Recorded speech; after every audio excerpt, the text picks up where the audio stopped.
नमस्कार.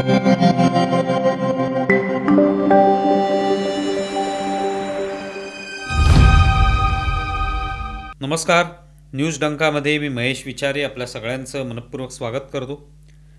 मित्रांनो, आपल्या नेहमीच्या बातम्यांमध्ये अशा अनेक बातम्या असतात ज्याचा एक वेगळा दृष्टिकोन असतो.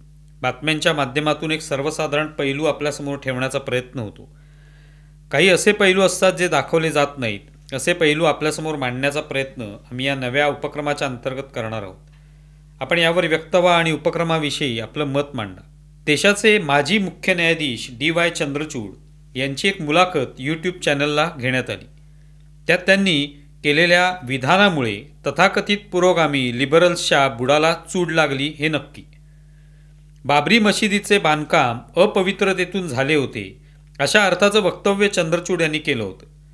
त्यांच्या विधानामुळे खळबळ उडाली. अर्थात त्यांनी नंतर आणखी एका वाहिनीला दिलेल्या मुलाखतीत आपलं म्हणणं नेमकं काय होतं हे नव्याने सांगण्याचा प्रयत्नही केला. चंद्रचूड हे सर्वोच्च न्यायालयाच्या त्या 5 सदस्यीय घटनापीठाचा भाग होते ज्या पीठाने नोव्हेंबर 2019मध्ये अयोध्येतील वादग्रस्त जागेवर राम मंदिर बांधकामाचा मार्ग मोकळा करणारा ऐतिहासिक निकाल दिला होता.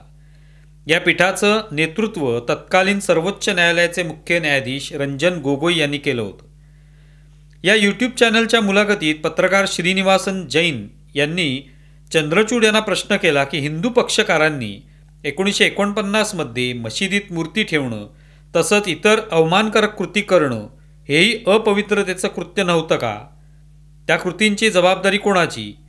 यावर प्रत्युत्तर देताना चंद्रचूड म्हणाले की तुम्ही म्हणता की हिंदूंनी मशिदीच्या आतील प्रांगणात अपवित्रता पसरवली, पण त्याआधी झालेली मूळ अपवित्रता काय होती? म्हणजेच मशीद उभारण्याची घटना. आपण ते विसरतो का? आपण इतिहास का विसरतो? असं चंद्रचूड म्हणाले. त्यानंतर मुलाखतकार जैन यांनी निदर्शनास आणलं की 2019च्या अयोध्या निकालात स्पष्ट लिहिलं आहे की हिंदू मंदिर पाडून मशीद बांधली गेली याचा ठोस पुरावा नाही.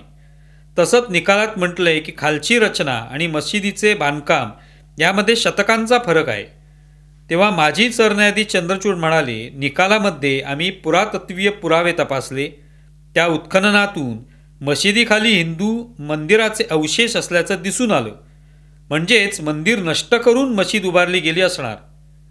ते म्हणाले, सर्वोच्च न्यायालयाचा 2019मधील निर्णय हा फक्त पुरावे आणि कायदेशीर तत्वांवर आधारित होता. हा फैसला श्रद्धेवर आधारित आहे हे म्हणणाऱ्या लोकांनी तो निर्णय वाचलेलाच नाही. मुळात न्यायाधीश चंद्रचूड यांनी जे म्हटलंय त्यात तथ्य आहे. कारण या सगळ्या परिसराचं उत्खनन पुरातत्व विभागाच्या मार्फत करण्यात आलं होतं. पुरातत्व विभागाचे माजी सदस्य असलेल्या KK मोहम्मद यांच्या अनेक मुलाखतीत हेच म्हटलंय की ते जेव्हा या उत्खनन प्रक्रियेचा भाग होते तेव्हा त्या मशिदीखाली मंदिराचे अवशेष सापडले होते. या मंदिरांच्या अवशेषात मंदिरांचे खांब, अनेक मूर्ती, प्रतिमा, कोरीवकाम हे सापडलेलं आहे. आणि विशेष म्हणजे 1975 नंतर केलेल्या सर्वेक्षणात ते सापडले. शिवाय तत्कालीन डाव्या तथाकथित इतिहासकारांनी हा भ्रम पसरवला की इथे काही हिंदूंच्या मंदिरासंदर्भातील अवशेष सापडलेलेच नाहीत. प्रत्यक्षात तसे अवशेष सापडले होते. इरफान हबीब यांच्यासारख्या इतिहासकारांनी कधीही त्या भागाला भेट दिलेली नसताना त्यांनी असत्य पसरवलं असा दावा मोहम्मद यांनी केला होता.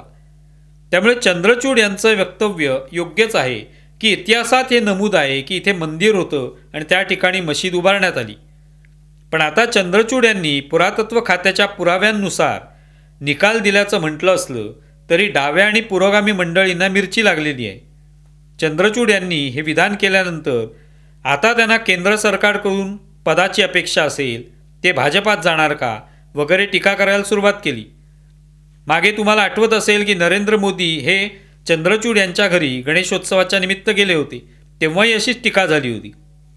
वास्तवात चंद्रचूड यांनी जे सांगितलं ते ऐतिहासिक वास्तव आहे. उत्खननच नव्हे तर इतिहासातील अनेक पुस्तकात तेव्हा भारतात आलेल्या परदेशी प्रवाशांनी लिहिलेल्या प्रवास वर्णनात राम जन्मभूमी आणि हिंदूंकडून केल्या गेलेल्या पूजेचा उल्लेख आहेच. सध्या भारतात नेपाळसारखी अराजकाची स्थिती निर्माण व्हावी अशी अनेकांची मनापासून इच्छा आहे. वेगवेगळ्या ठिकाणी होणारी आंदोलनं ही त्या अनुषंगानेच होत आहेत. लडाखलाही असंच आंदोलन झालं. आता आय लव्ह मोहम्मद नावाची मोहीम चालवली जात आहे. प्रत्यक्षात ती का सुरू केली आहे हे कारण कळत नाही. अशा मोहिमा काढून वातावरणात तणाव निर्माण केला जात असेल तर त्याचं काय करायचं? उत्तर प्रदेशातील बरेलीच असंच काहीसं घडलं. शुक्रवारी नमाजानंतर इस्लामिया मैदानावर मोठी गर्दी जमली आणि तणावाचं वातावरण निर्माण झालं.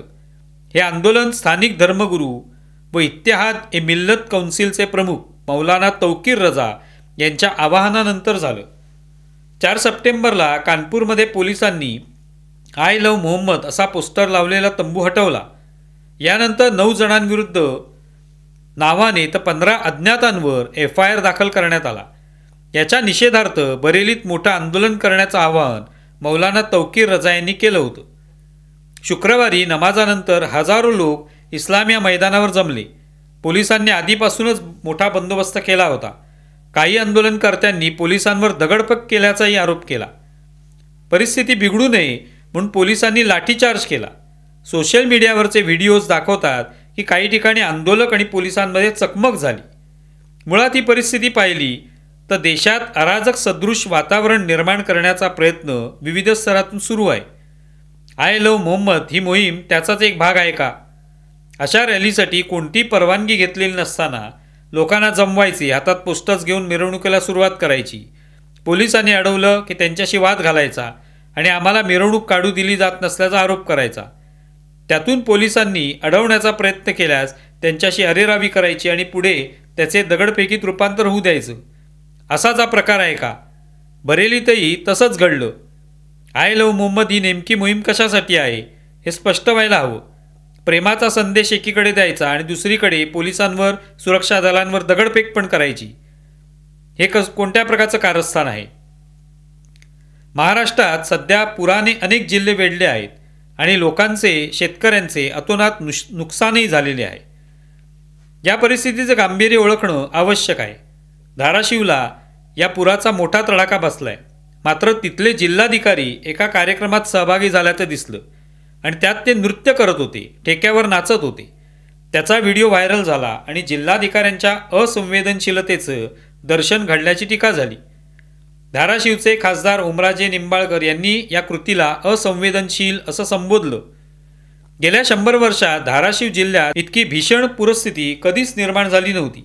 त्यामुळे शेतीचं मोठं नुकसान झालं असून अनेक शेतकऱ्यांनी आत्महत्या केल्या आहेत. अशा गंभीर परिस्थितीत लोकप्रतिनिधी आणि अधिकाऱ्यांनी संवेदनशीलतेने वागणं अपेक्षित आहे. पण जिल्हाधिकारी जर बेजबाबदार कृती करत असतील तर बाकीच्यांकडून काय अपेक्षा करणार? उलट असे कार्यक्रम आयोजित करण्यापेक्षा त्यासाठी लागणारी रक्कम पीडितांसाठी दिली असती तर त्याला जनमानसातून शाबासकीची थाप मिळाली असती. त्यांनी संबंधित महोत्सवावर होणारा खर्च पूरग्रस्तांच्या मदतीसाठी वापरण्याची विनंती केलेली आहे. अशा काळात सरकारी अधिकारी, मंत्री, आमदार, खासदार यांनी जबाबदारीने वागण्याची आवश्यकता आहे. ते भान राखलं पाहिजे.